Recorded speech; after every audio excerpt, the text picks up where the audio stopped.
Sa kabila nga po mga idol ng mga nagsilabasang trade rumors patungkol kay Draymond Green, ayaw pa rin naman nga siyang bitawan at i-trade ng Golden State Warriors. Yan naman ang ating unang storya na aalamin dito sa ating panibagong video na susundan ko na rin ng balitang scouted na nga daw po ng Spurs si Bronny James matapos itong magpasikat at ang balitang jackpot nga po ang Lakers sa gagawin nilang 4-team trade. Kaya mga idol, tara, umpisahan na natin to.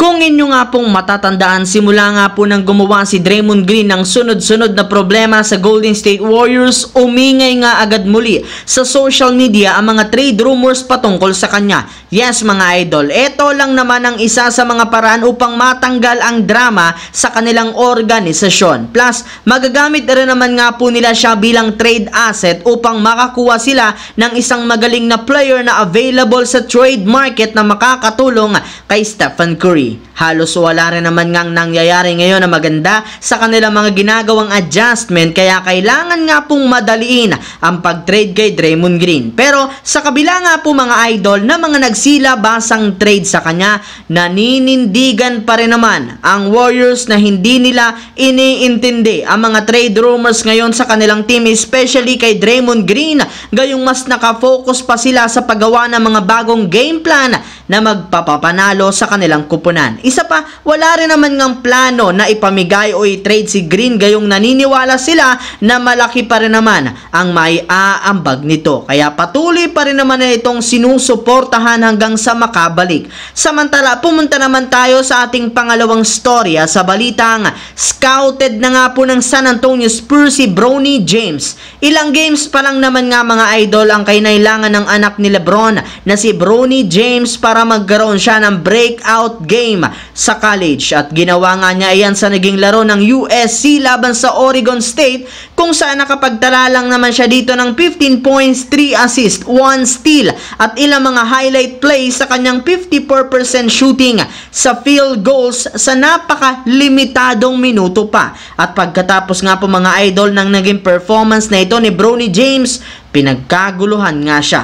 May lumabas na rin naman nga pong balita mga idol na marami ng NBA teams ang nag-i-scout na kay Bronny James, katulad na lamang ng San Antonio Spurs, gayong dahil nga sa playmaking skills nito, maaari nga po nila siyang gamitin bilang kanilang point guard na makakasama ng kanilang batang superstar na si Victor Wembanyama. Habang dumiretso naman tayo sa ating huling storya dito sa balitang jackpot ang Lakers sa gagawin nilang 4-team trade.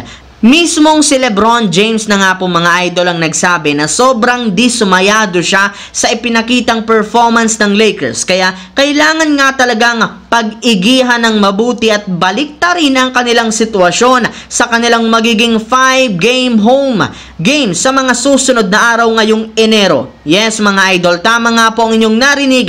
Mananatili ang Lakers sa Los Angeles sa susunod na 5 laro. At ang maganda dyan, magkakaroon lamang nga sila ng isang road game sa susunod nilang 10 laban. Kaya magiging oportunidad nga ito para sa kanilang team na makakuha ng win streak. At kung hindi nila ito magagawa, sigurado nga po nagagawa na sila ng isang malakihang 4-team trade kasama ang mga teams ng Chicago Bulls, Brooklyn Nets at Utah Jazz, kung saan mapapabilang ang mga players na sina Austin Reeves, DeMar DeRozan, Zach LaVine, Jordan Clarkson, Lauri Markkanen, Spencer Dinwiddie, D'Angelo Russell at si Max Christie. So yun lamang mga idol ang ating bagong video ngayon dito na ating pinag-usapan. Once again, this is your J-Zone TV. Huwag kalimutang mag-like at syempre mag-subscribe na rin. Pindutin ang notification bell sa akin channel para lagi kayo maging updated sa mga videos at laging maging updated na rin sa mga nangyayari sa NBA. Isang malaking shoutout sa lahat mga idol. Maraming salamat po sa panonood ninyo.